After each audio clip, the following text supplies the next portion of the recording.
كابا قلقلو تلفزيون تعزو سلام تقبل زغبركم تخطاتلتنا كم يتمسي بقطاطرا إرترا ساعة شعات مشت كوين اللو كرمنا بزينا مسقارنا بزعبا بعلات مكت كاب قدوس سينودوس أرثوذكس توهرو بيت كريستيان إرترا استوى بحاوريتالونا صباح سولس عصوتو شعات طريت خبير زوعل بعلات مكت مزلو قطعتات مغت كورونا فيروس تلمود بتصادفوا شحات مؤمنا زكار زنبرا بعلا بتصادفوا بوصوان باباساتنا عبالات قدوس سينودوس نطراي ابي قصر ميرا بحت مسكرم أبزرك بحر تمكت كارتوسين سلازلو مؤمنان أبيتكم بمخاننتي كاب ساعة شوعات كساب ساعة شعات نقو زكاير سنسرعات بقطة بيرتيفن دم صحافة شيرتان كتكتاتولو نحبر رؤوس بعالة قدوس سينودوس أرثوذكس توهرو بيت كريستيان إرترا كابزي قصينا كبرا تعذبتي أرستات بمغدان الساعة استدالو زيناتات وشتن وطان هاجر نابهم من نغرب مساهم صنح ميكايل حرقه كتكتاتولنا بخبر عدم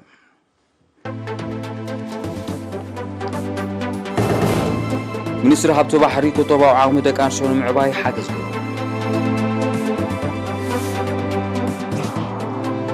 أب ما كل دكالات دكان من تابتكالات عنا عبيتها مزجيب أب كتما كين دعميتن سواء شو من تنشف نعفان تقومات وجنات حاجز تجير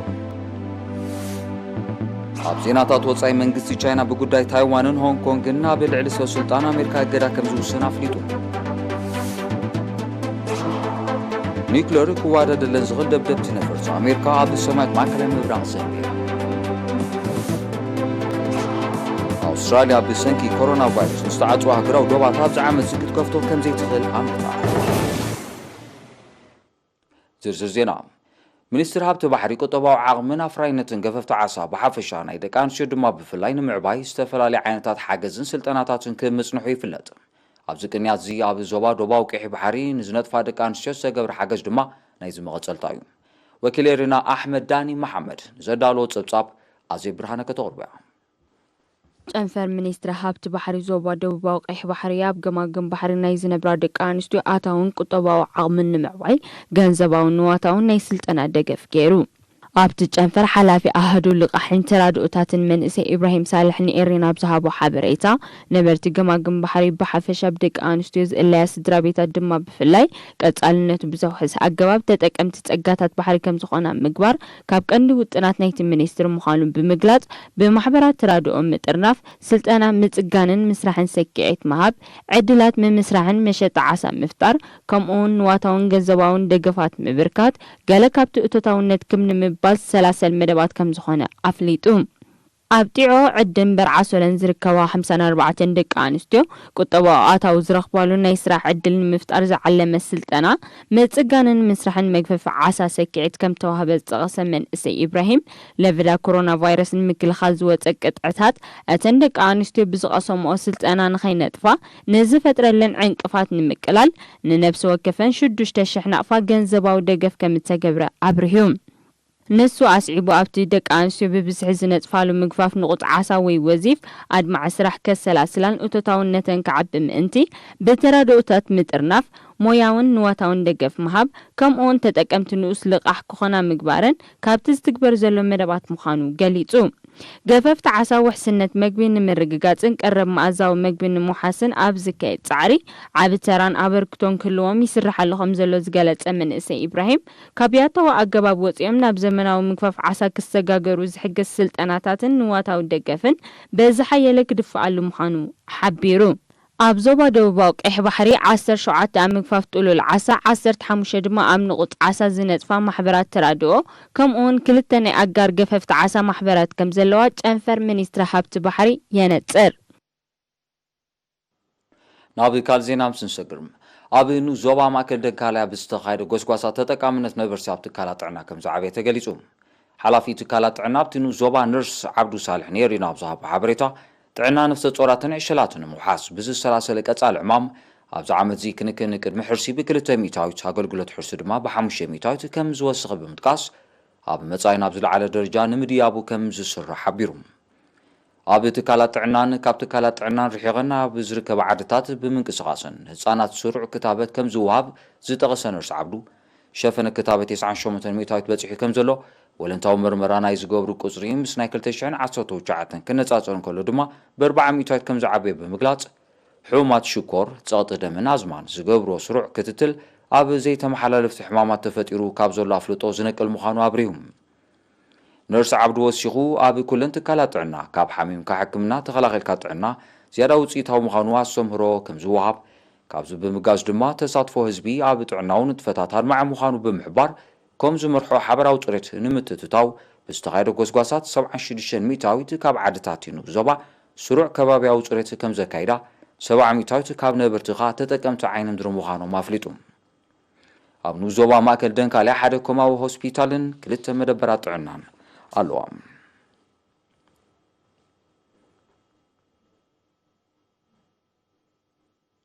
ኣብ ከተማ ጊንዳዕ ቅጥዕታት ምክልኻል ለበዳ ኮሮና ቫይረስ ብዝፈጠሮ ፀገማት ንዝተሃስዩ ወገናት ንምርዳእ 188,000 ናፋ ገንዘባዊ ሓገዝ ተበርኪቱ እቲ ዝተለገሰ ገንዘብ ብምምሕዳራት ከባብን ኮማትን ዝተፈላለያ የቕሪታ እቲ ዝተለገሰ ገንዘብ ብምምሕዳራት ከባብን ኮማትን ዝተለለያ 376 ጽጉማት ስድራ ቤታት ከም ተማርሐ ዝሓበረ ማሕዳር ዞባ ጊንዳዕ ኣቶ ዑመር ያሕያ ሓጅ ስለቲ ሰናይ ተግባር ምስጋና ኣቕሪቡ እዚ ከምዚ ኢሉ እንከሎ ቅጥዕታት ምክልኻል ለበዳ ኮሮና ቫይረስ ምኽንያት ብምግባር ኣብ ዋጋታት ሃለኽቲ ዘይምኽኒ ወስኽ ዋጋ ዝገበረ 114 ትካላት ወሃብቲ ኣገልግሎት ብገንዘብ ተቐፂዐን ሓላፊ ሕግን ስርዓትን ከተማ ጊንዳዕ ኣቶ መሐመድ ኣማን ስዒድ ኣብ ዝሃቦ ሓበሬታ ወነንቲ ትካላት ንዝወፀ ቅጥዕታት ከቕብሩ ብምዝኻር ምትሕብባር ነበርቲ ክዓዝዝ ፀዊዑ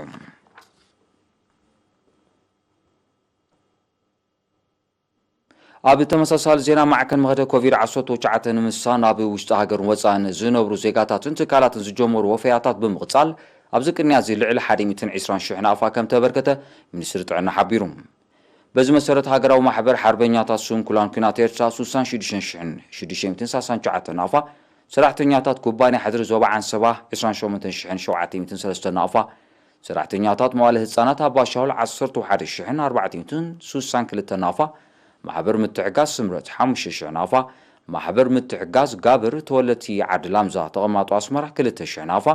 ማሕበር ምትሕጋዝ ቅዱስ ሚካኤል ተወለቲ ገሽናሽም ተቐማጡ ኣስመራ ድማ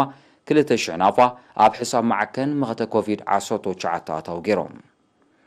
ብዘይካዚ ማሕበር ምትሕጋዝ መድሃኒ ዓለም ደቂ ተማጅላ ተቐማጡ ኣስመራ 1,500 ናፋ ትካል መሸጣ ፍትልን ሞላጎምን ሃብተ ማርያም ገብረ እግዚኣብሔር 1,000 ናፋ ባር ዓለም መብራህቱ 1,000 ናፋ ድኳን ተስፋጽዮን በረኸት 1,000 ናፋ መኽዘንን ኤሌክትሮኒክስን ሓዳስ ስዒድ 1,000 ናፋ ትካል መድህን ወልዱ 1,000 ናፋ ድኳን ሱፊ ክዳውንቲ ህይወት ገብረስላሴ ድማ 1,000 ናፋ ወፍዮም ኣለዉ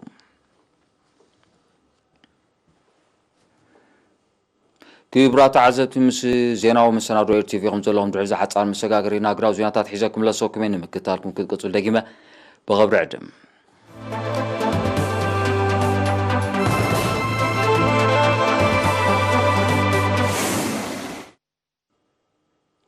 كما تنحكم كبرات عزت مستنا مصنعكم هزينا نمسكن زينات نقصلي زينا وصاي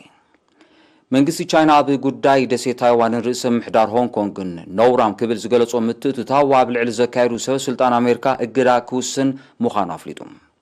افنيا منستر غدات وصاي تشاينا ابزهابتو غازيطاو مغلصي امريكا اب غداي دسي تايوان رئيس محدار هونغ كونغ فصومتو غوغوي كتبل زغلصوتو متتتاو كبير واغا كم زغفلا دحر متقاس ኣብቲ ጉዳይ ኢዳ ብልዕሊ ዝነብሮም ላዕሎ ሰመዚ ኣባላት ባይቶ ኣባላት ዘይመንግስታውን ውድባትን ምስኦም ምትእስሳር ዘለዎም እገዳ ከም ዝወሰነሎም ሓቢራ ኣብ መወዳእታ ሰሙን ናይ 2020 ኣሜሪካ ብጉዳይ ርእሰ ምሕዳር ሆንግ ኮንግ ንሓያሎ ሰመዚ ቻይና ድሕሪ ምጋዳ መንግስቲ ቻይና ተመጣጣኒ መልሰ ግብሪ ከም ዝህበልዩ ገሊጹ ነይሩ ቻይና ኣቐዲማ ኣሜሪካ ንደሴት ታይዋን ኣብ ዝገበረቶ መሸጣ ኣጽዋር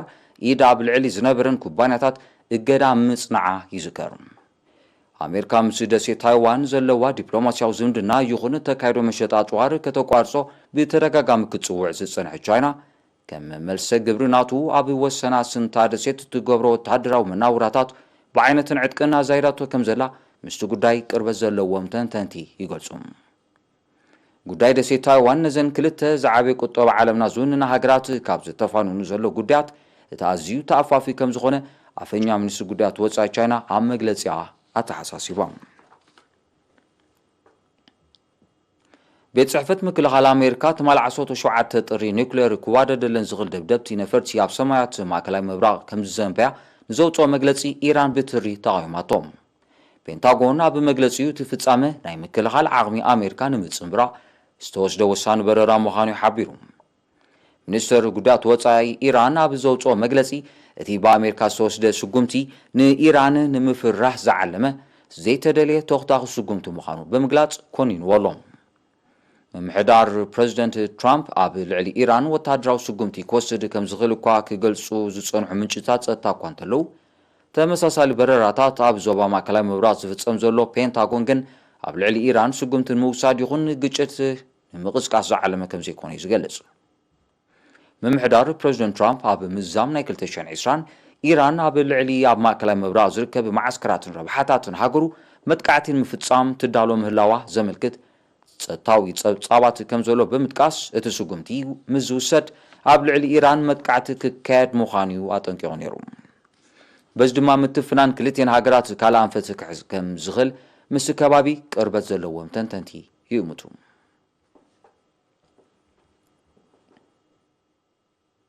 መንግስቲ ኣውስትራልያ ብሰንኪ ለበዳ ኮሮና ቫይረስ ንዝተዓጽዋ ሃገራዊ ዶባት ኣብዚ ዓመት እዚ ክኸፍቶ ከም ዘይክእል ኣሚቱ። ኣብታ ሃገር ክታበት ጸረ ኮሮና ቫይረስ ይወሃብ እኳ እንተሎ ውፅኢቱ ሙሉእ ብሙሉእ ክሳብ ዝረጋገጽ ካብን ናብን ኣውስትራልያን ካልኦት ሃገራትን ጸኒዑ ዘሎ ናይ ምንቅስቓስ እገዳ ኣብ 2021 ክቕጽል ከም ዝኽእል እቲ መንግስቲ ኣፍሊጡሎ። ኣውስትራልያ ነቲ ቫይረስ ንምቁጻር ዝተጠቐመትሉ ምእጋድ ማሕበር ቁጠባዊ ንጥፈታት ዝርከቦ ተረርቲ ስጉምታት እወታዊ ውፅኢት ከም እተረኽበያ እትገልጽ። ኣብታ ሃገር ኣሳት 29,000 በቲ ቫይረስ ክልከፉ እንከለዉ ልዕሊ 900 ከም ዝሞቱ ጸብጻባት ጥዕና ይሕብሩ። ካብዚ ክሰት ዓመቱ ሓሊፉ ዘሎ ለበዳ ኮሮና ቫይረስ ብደረጃ ዓለም ልዕሊ 95.4 ሚልዮን ሰባት ክለክፍ እንከሎ ልዕሊ 2 ሚልዮን ከዓ ቀዚፉሎም።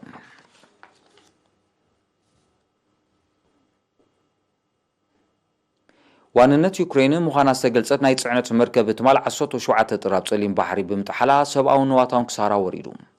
በቲ ብሰንኪ ሕማቕ ኩነታት ኣየር ዝሰዓበ ምንባሩ ዝተገልጸ ሓደጋ ዘጊድ 3 ሰራሕተኛታት ናይታ መርከብ ክመቱ እንከለዉ ብርክት ዝበሉ ካልኦት ደሃዮም ጠፊኡ ከም ዘሎ ተፈሊጡ። እታ መርከብ ካብ ጆርጅያ ናብ ቡልጋርያ ተምርሕ ኣብ ዝነበረትሉ እዋን ነቲ ሓደጋ ከም ተቓልዕ ተገሊጹ። ሰራሕተኛታት ናይታ መርከብ ዜጋታት ዝተፈላለየ ሃገራት ምዃኖም ዝገለጸ ማዕከናት ዜና ደሃዮም ጠፊኡ ዘለዎ ግዳያት ብህይወት ንምድሓን ጽዑቕ ስርሒት ይካየድ ከም ዘሎ ኣረድየን። ኣብ 2019 ኣብ ተመሳሳሊ ከባቢ ብዘጋጠመ ሓደጋ ምጥሓል ናይ ጽዕነት መርከብ ህይወት 6 ሰባት ከም ዝጠፈ ጸብጻባት ይሕብሩ።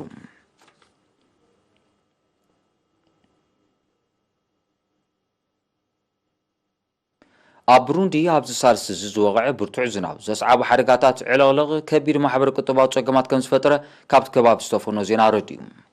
ብሰንኪቲ ኣብ ሰፊሕ ከባቢታት ሃገር ዝተኸስተ ተፈጥሮኣዊ ሓደጋ ኣብ ትሕተ ቅርፂ ዕንወት ብምውራዱ ኣሽሓት ሰባት ከባባይቶም ከም ተመዛበሉ ሰመዝ እቲ ሃገር ሓቢሮም። እቲ ክሊማዊ ምምዝባል ዝጠንቁ ባህርያዊ ሓደጋ ደጊሙ ክኽሰት ከም ዝኽእል ዝእምቱ ክኢላታት ሜትሮሎጂ ክሳራታት ከይውስኽ ስጋቶም ገሊጾም ኣለዉ። ኣብ ወርሒ ጉንቦት 2020 ኣብ ብሩንድን ከባቢያም ዘጋጠመ ተመሳሳሊ ሓደጋ ልዕሊ 27,000 ሰባት ከም ተመዛበሉ ጸብጻባት ይሕብሩ።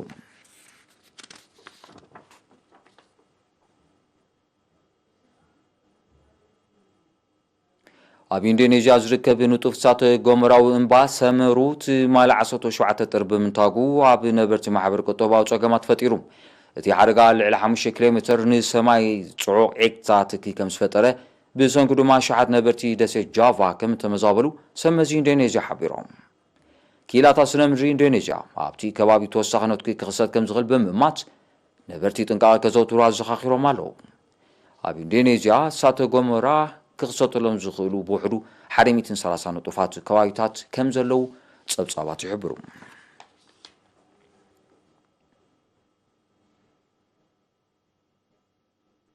ናይ መወዳእታ ዜና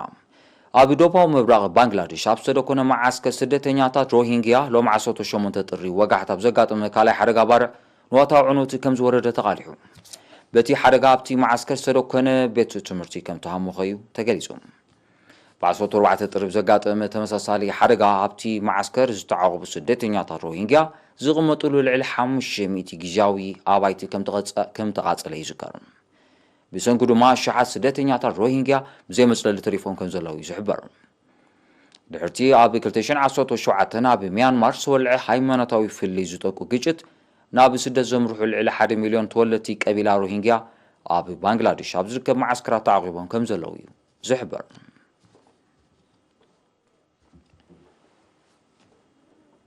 ክቡራት ተዓዘብቲ ንሎሚ ምሸት ዝተዳለወ ዜናዊ መሰናዶ ኣብዚ ይፍጸም ስለምክታልኩም ኣዝየ ዘመስግን ዝተረፉ መደባት ቲቪ ሓድጎኩም ብወገነይ ሰላም